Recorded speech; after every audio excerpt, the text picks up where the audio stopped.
Okay, Mr. Johnson, talking about solutions here, you talked about the issue of legislation that the National Assembly needs to come because it's beyond the state assemblies now, so they need to come in and then work with the president to sort this out. Let's look at other solutions.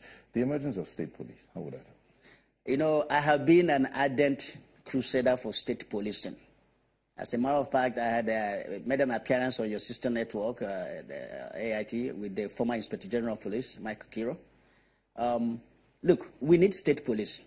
Nigeria is too vast and too big to be policed by the federal police. Nobody's calling for the scrapping of federal police because we need federal police. Because anytime crime gets committed between boundaries, state boundaries, it becomes a federal crime. So the federal police has to come in and investigate it. Every state has to have their own police. Let them fund them, train them. You understand? Because crime is a very, very complicated something. And you need to be able to understand the society where you police very well for you to be effective there.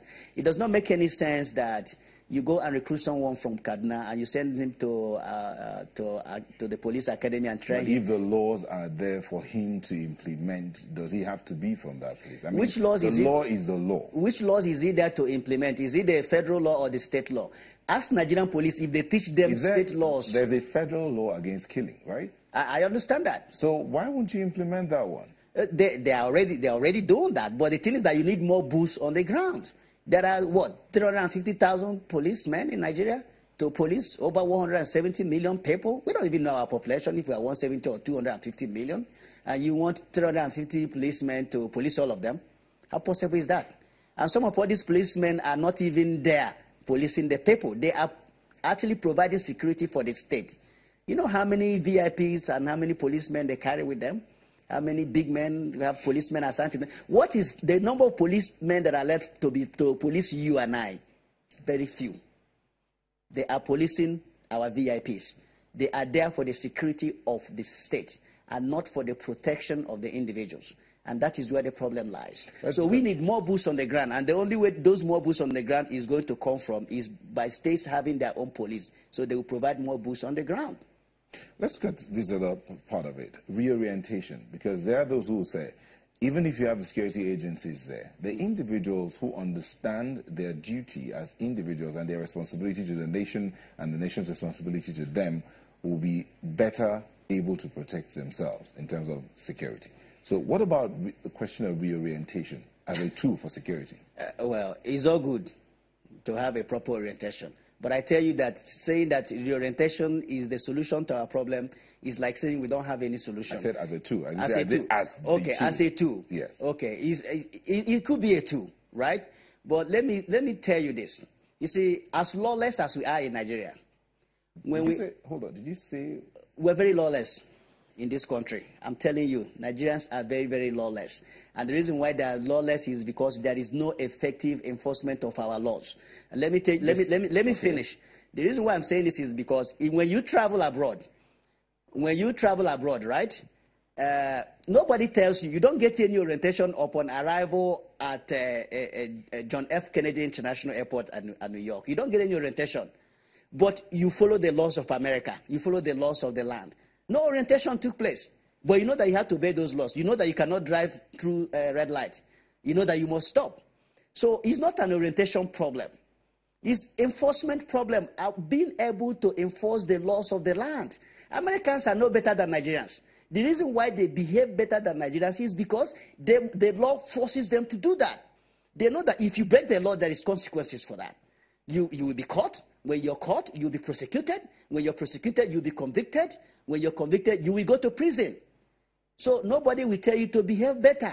That is why you see them behaving better. Orientation, fine. But the laws of the land must be effectively enforced. But we have laws in the land. So it's a question of enforcing them. Exactly. Who should do that enforcement? Nigerian police. Nigerian police should enforce our laws. We'll take a moment, and when we come back, we'll tidy up with a look at how to work the entire system of Nigeria to enforce the laws of the land. We'll be back shortly. Don't go away.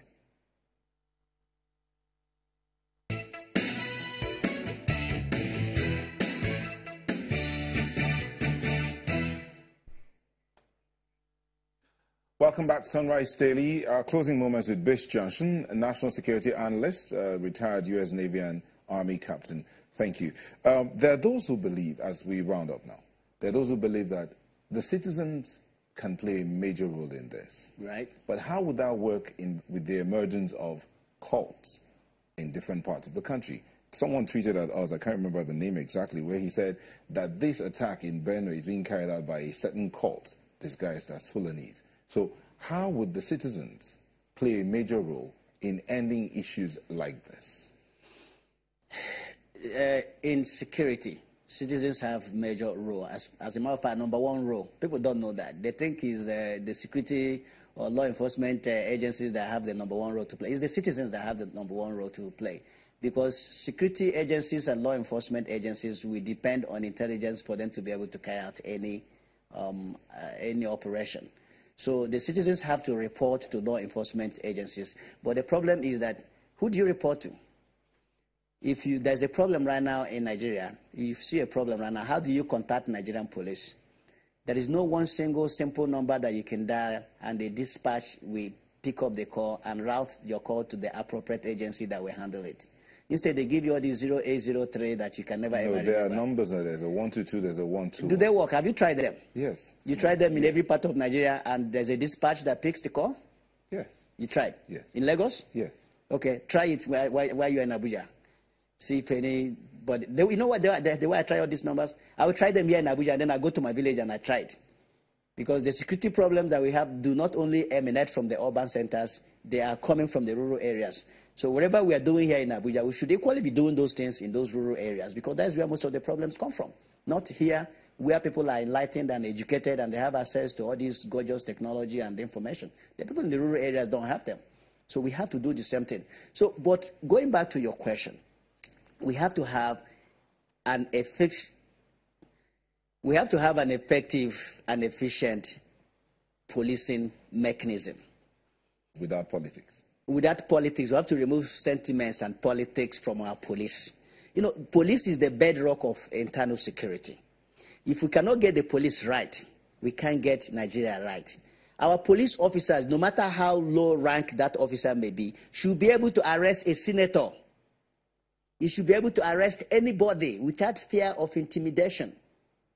But that is not the case in Nigeria. Thank you very much, Mr. Bish Johnson, National Security Analyst, retired U.S. Navy and Army Captain. Thank you for joining us. Thank you very much. And that's it from Sunrise Daily here in Abuja studio. Thank you for watching.